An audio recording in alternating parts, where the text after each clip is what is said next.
नमस्कार। तो स्वागत है आप लोगों का मेरी योगशाला में।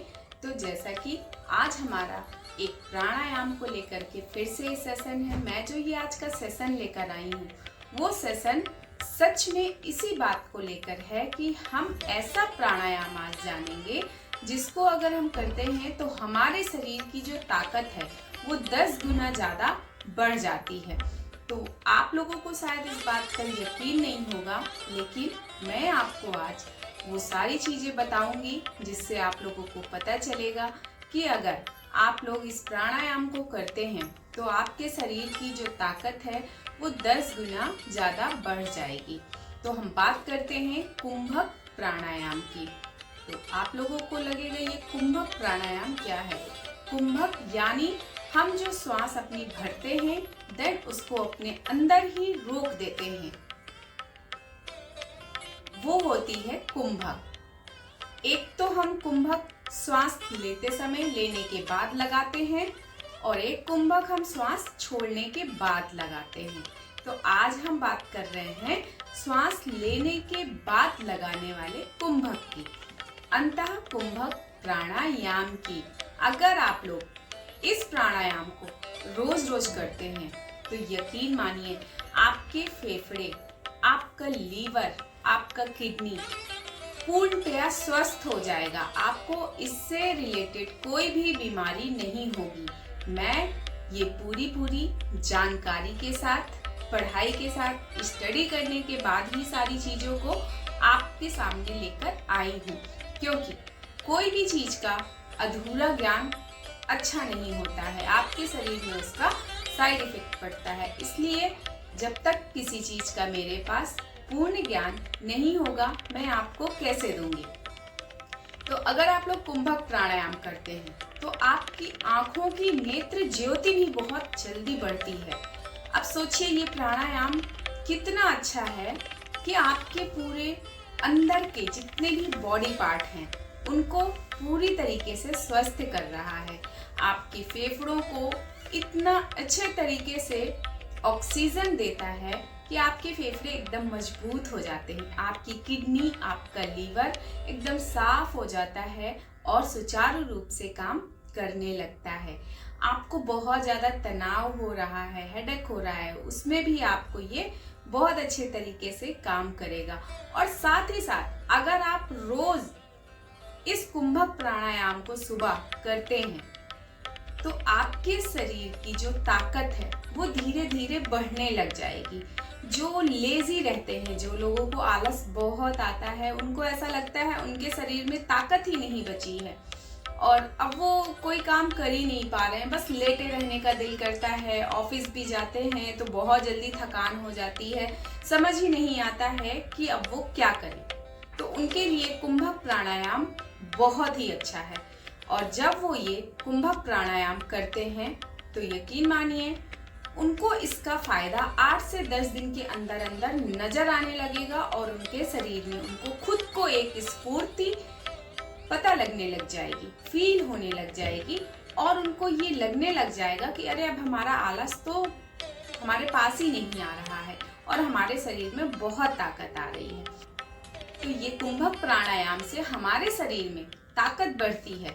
इसको लेकर के एक बहुत ही पौराणिक कथा है जो सत्य कथा है और हमारे ग्रंथ में भी पाई जाती है। तो मैं वो आपको बताती हूँ, उसको सुनने के बाद आपको जरूर यकीन हो जाएगा। एक हमारे संत थे, वो बस हमेशा लोगों को यही बातें बताते रहते थे कि आप कौन सा प्राणायाम करें, कौन से समय ध्यान करें, कौन से समय में अब आपको कौन सी नित्य क्रिया करनी है जिसकी वजह से आपके शरीर में कोई भी रोग न रहे और आप किस तरीके से स्वस्थ रहें।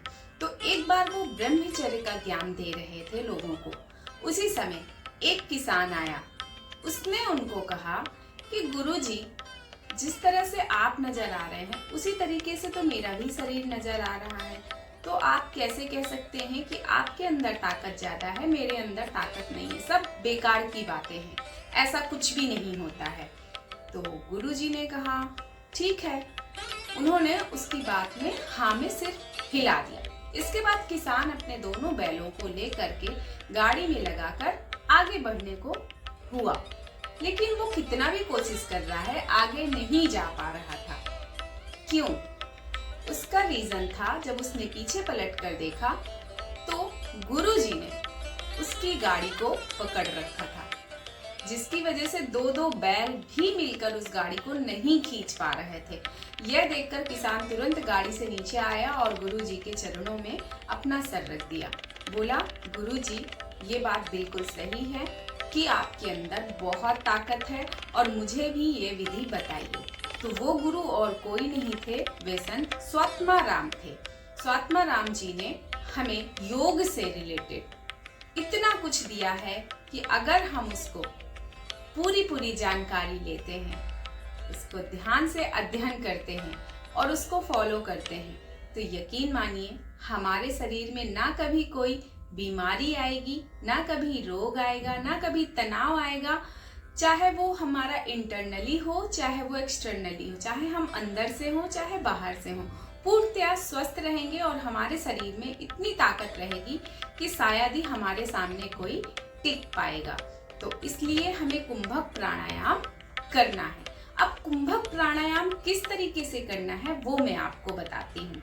आप किसी भी आरामदायक अवस्था में बैठ जाइए, चाहे पूर्ण पद्मासन लगा लीजिए, चाहे अर्ध पद्मासन लगा लीजिए, चाहे सुखासन में बैठ जाइए, चाहे सिद्धासन में बैठ जाइए। आपको बैठने के बाद जिस आसन में भी आराम महसूस हो रहा है, आप काफी देर तक उस आसन में बैठ सकते हैं। बस उसी आसन में आपको बैठना है। देन उसके बाद आपको ज्ञान ध्यान मुद्रा यानी चिन्ह मुद्रा में अपने हाथों को ले आना है। ये ज्ञान ध्यान मुद्रा होती है और इस तरीके से अपने घुटने, दोनों घुटनों के ऊपर आपको इस तरीके से अपने हाथ को रखना है। अब हम दोनों घुटनों के ऊपर हाथों को रखने के लिए क्यों बोलते हैं? क्योंकि हमारी चिन्ह मुद्रा यहीं से शुरू होती है। तो ये हमने सबसे पहले मुद्रा की बात की। किसी भी आसन में बैठने के बाद किसी भी प्राणायाम में हमारी मुद्रा का बहुत बड़ा सहयोग है। जब हम मुद्रा के साथ कोई भी आसन या प्राणायाम करते हैं तो उसका डबल तरीके से हमें फायदा मिलता है। इसके बाद हमें अपनी श्वासों को धीरे धीरे ऊपर की तरफ भरना है, यानी पूरक करना है। पूरक ब्रीथ इनहेल को हम योग की भाषा में पूरक बोलते हैं और जब हम ब्रीथ को इनहेल एक्सहेल कर देते हैं तो उसे रेचक बोलते हैं और जब उसी ब्रीथ को हम रोक देते हैं तो वो कुंभक हो जाता है। तो सबसे पहले आपको अपनी ब्रीथ को इनहेल करना है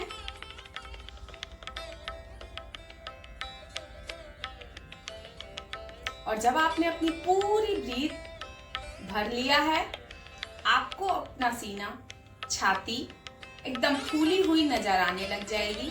एकदम आपको जो आपने ब्रीथ इनहेल किया है वो आपको अपने चेस्ट में एकदम भरी हुई महसूस होने लगेगी। आपका सीना एकदम चौड़ा फूला हुआ हो जाएगा। तो वहीं पे आपको अपनी ब्रीथ को रोक देना है।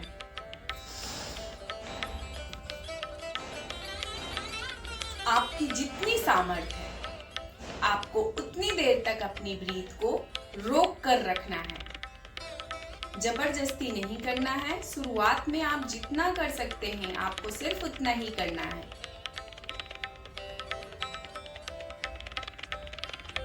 देन इसके बाद जब आपको लगता है कि अब आप इससे ज्यादा नहीं रोक पाएंगे तो आपको धीरे धीरे अपनी ब्रीथ एक्सहेल कर देनी, यानी अपनी पूरी श्वास बाहर निकाल देना है। इस पूरी प्रक्रिया में आपको जो ध्यान देना है वो ये ध्यान देना है कि आपको श्वासों को सिर्फ पेट में नहीं भर लेना है, आपको अपने सीने में भरना है।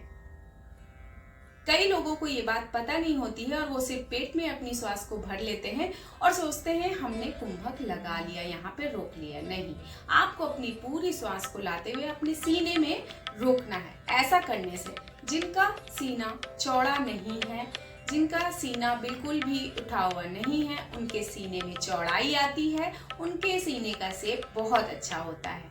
तो यहाँ पे आपको करना है, जब आप अपनी ब्रीथ को इनहेल करके रोक देते हैं और रोकने के बाद जब उस रुकी हुई श्वास को बाहर निकालते हैं तो इसी प्रक्रिया के साथ आपके फेफड़े इतने मजबूत होने लगते हैं कि शायद आपको फेफड़े से जुड़ा हुआ कोई भी रोग नहीं होगा। आपकी फेफड़े, किडनी और लीवर ये तीनों इतने अच्छे तरीके से काम करने लग जाएंगे कि आपको इसका फायदा 8 से 10 दिन में मिलने लग जाएगा।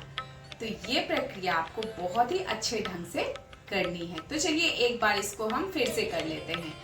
ब्रीथ, इनहेल कीजिए। आप सीने में हमने अपनी पूरी हवा को भर लिया है। कुंभक लगाया।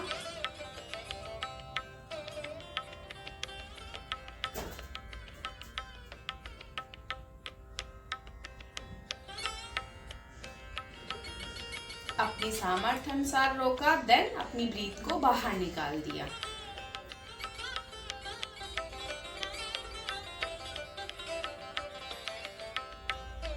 ऐसा आपको 3 बार करना है शुरुआत में। इसके बाद धीरे धीरे अपनी समय सीमा को बढ़ाना है। जैसे जैसे आपको लगता है आपका कुंभक देर तक लगने लगा है, आप देर तक अपनी ब्रीथ को इनहेल और एक्सहेल कर पा रहे हैं, कुंभक लगा पा रहे हैं, तो इसी समय की प्रक्रिया के बढ़ने के साथ साथ आप फील करेंगे आपके शरीर में ताकत बढ़ती जा रही है और आपके साथ ही साथ में जो चेहरे में चमक है वो धीरे धीरे इतनी बढ़ती जा रही है कि एक दिन आपके चेहरे में एकदम तेज झलकने लगेगा और आपको किसी भी मेकअप की या किसी भी और चीज की बाहरी लगाने की जरूरत नहीं पड़ेगी। तो ये बहुत ही ताकतवर प्राणायाम है। अब इसको कितना कितना बैलेंसिंग में हम करते हैं, तो इसकी बैलेंसिंग है बिगनर्स के लिए 1, 2, 1 की।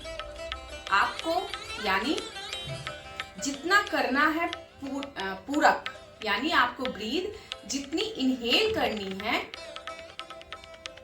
उसके बाद उसका डबल कुंभक लगाना है। देन आपने जितना टाइम अपनी इनहेल ब्रीदिंग को दिया था उतना ही टाइम आपको एक्सहेल ब्रीदिंग को देना है। जब धीरे धीरे आपका ये प्रोसेस आगे जाएगा तो आपको 2, 4, 2 का अनुपात रखना है।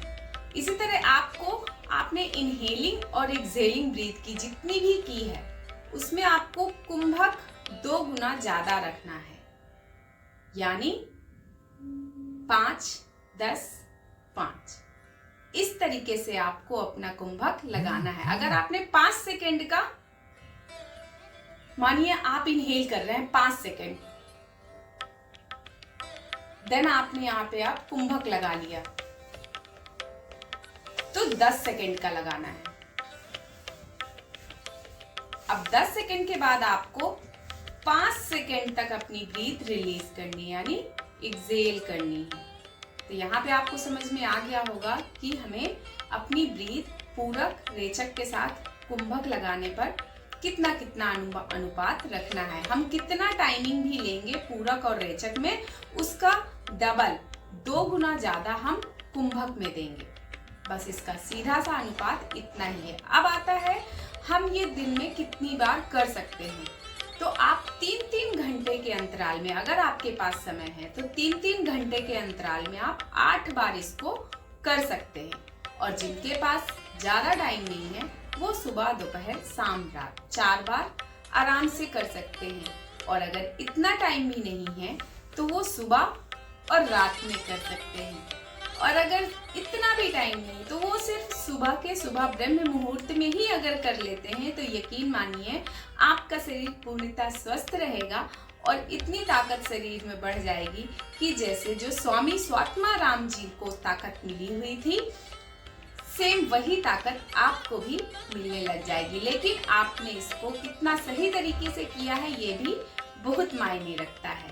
तो चलिए, मुझे यकीन है आज का ये कुंभक प्राणायाम आप लोगों को बहुत हेल्प करेगा अपनी बीमारियों से लड़ने के लिए, अपने आप को आंतरिक तरीके से स्वस्थ रखने के लिए, अपने शरीर में ताकत बढ़ाने के लिए।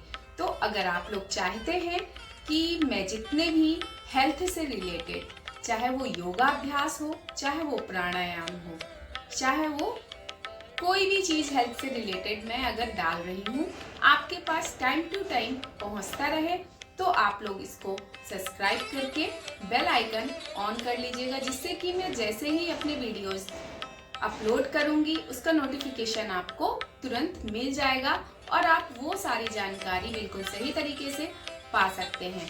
तो यहाँ का सेशन मैं आज ही खत्म करती हूँ और एक चीज़ मैं आपको बताना चाहूँगी कि जब तक हमें किसी चीज़ की पूर्ण जानकारी ना हो, जब तक हमें कोई भी चीज़ नहीं बोलनी चाहिए। तो हमें जब इस बात की पूरी जानकारी हो जाती है कि ये चीज़ हमारे लिए सही है, तभी वो हमें पूरा फायदा देने लग जाती है। तो ऐसे ही स्वास्थ्य को लेकर के, अपने शरीर को लेकर के एक बहुत ही अच्छी जानकारी और बहुत ही अच्छा योगाभ्यास, बहुत ही अच्छा प्राणायाम मैं अगले सेशन में लेकर आऊंगी आप लोगों के लिए। तब तक के लिए नमस्कार।